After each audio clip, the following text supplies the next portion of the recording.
Welcome back to Patch Notice. I'm your host Jackie, and Valve have just dropped another gigantic update for CS2. First and foremost, we've seen more improvements to the visual and audio side of Subtick, so they're continuing to tweak the system to make it better. Now this next change is interesting. Something that the community has been demanding returns is CL Bob. Instead, Valve have been quiet and have made some adjustments to the default values of Scope Bob for any of the scope weapons in CS2 in today's patch. Here's what the differences look like with running side to side and slow walking. It's quite subtle, but it does feel a bit better. It makes me think though that they don't intend to return CL Bob. An issue where grenade throws weren't registering on the server has been fixed, and here's one for you acrobats out there, as apparently you could mitigate fall damage by defusing the bomb in mid-air. No longer.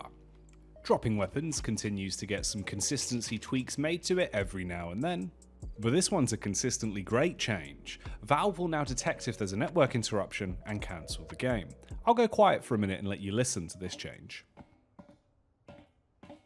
Now, there's far too many animation changes to cover all of them in a simple patch notice, but I will highlight a few that I found interesting.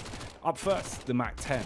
The bolt on a weapon will now actually ricochet back and forth when it's being fired.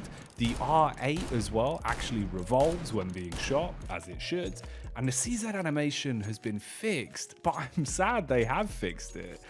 This draw animation looked pretty cool. You were kind of like some sort of Sith Lord just using the Force, but no more.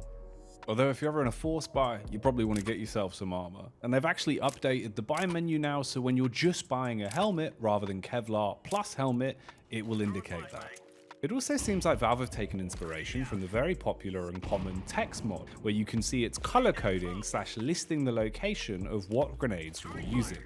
It also has a pop-up for when you're defusing. Let's get on to the map changes then.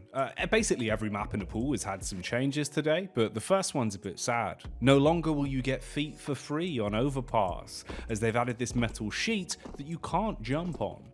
On Vertigo, there was a few weird changes. Firstly, this wood wall has been expanded by twice the thickness, but wallbang damage remains the same. I tested it and it still seems like it's doing 36 no matter what with an AK. They also moved this bit of drywall, and it took me about an hour to find it. It was really weirdly worded in the patch notes. On Office, there's been a handful of changes, but I want to focus on this one. The vending machine braking sequence will now only play the first time it's shot, rather than strobing again and again.